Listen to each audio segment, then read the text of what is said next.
Hi, Mike Brantley, auctioneer, here with you today discussing whether for auctioneers if licensing matters and does membership in your state or national association of auctioneers matters. And I think there's beyond a doubt that licensing can help, good licensing can help an auctioneer. And I think there's even a stronger case for membership. However, active membership in state and national associations helps auctioneers perform better. I've conducted auctions in almost every state in the United States. Been fortunate to be a contract auctioneer in that fashion, and also attended many state auctioneer association conventions,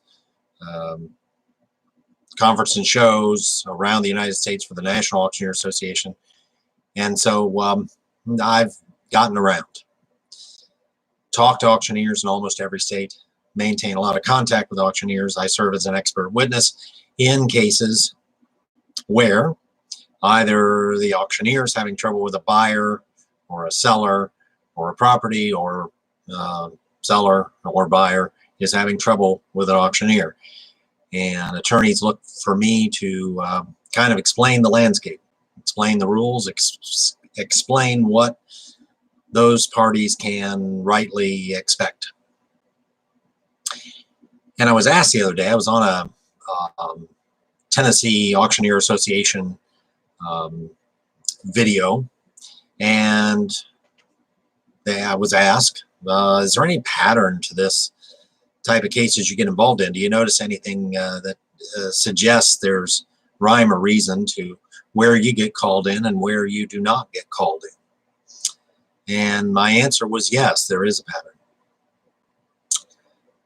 I very seldom, can't say never, but very seldom get called into a case where the auctioneer is, one, in a licensed state where they've had to pass a test, gone to school, etc., and is a member of their state and national auctioneers associations, possibly more than one state association.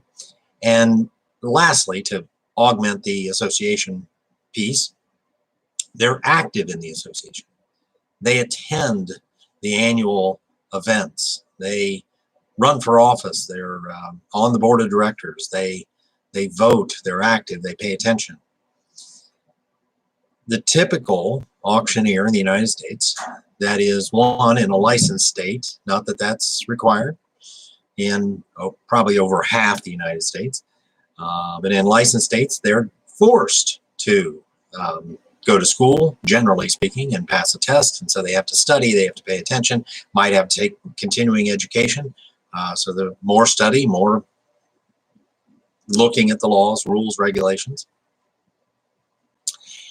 And then as a member of their state association, and hopefully their national association, they also are exposed to all kinds of education from auctioneers who have been through the trenches, have already made those mistakes, as some say, so that those attendees in class don't have to make those same mistakes. You know, what's better for an auctioneer in terms of education than hearing from an auctioneer who tried this or experienced that and that didn't work? And while you can't base it on just one case necessarily, if you start to detect a pattern, which there is often a pattern, then you can, well, adjust your business, adjust your staff accordingly. You can have a meeting when you get back and say, hey, I learned some things at the convention. I learned some things at the conference and show. There was a good speaker who told me that, you know, we better be careful here, and we ought to maybe try this, and we ought not do that anymore. And so when I'm called in as an expert witness, and I and I'm sitting down with an auctioneer, or I'm sitting down with a party who's suing an auctioneer, I can tell you that almost every single time, not every time, but almost every time, that auctioneer is not active in their state association. That auctioneer is not active in their national association. They might be members of both, but they're not active. They don't participate. And a vast majority of the time, they're in non-licensed states. So they don't take, well, they don't have to take any CE, continuing education, so most of them don't. They didn't have to pass a test to be an auctioneer, as I discussed in another video, and have discussed around the United States. If you want to be an auctioneer in a non-licensed state, you essentially just walk outside and proclaim to the public, I'm an auctioneer, and guess what? You are. So no barrier to entry in non-licensed states. Yeah, I mean, they're a business license or EIN or what have you, or local permits or things like that, sure.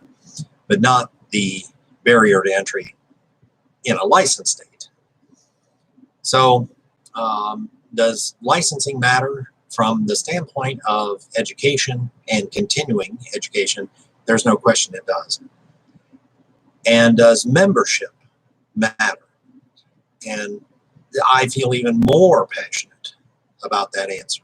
Yes, because you can't help but learn things by being an active member of your state and national auctioneer associations. Mike Granley, Auctioneer, pleasure to be with you today. Other videos on this same page and others forthcoming. Have a great day and stay safe.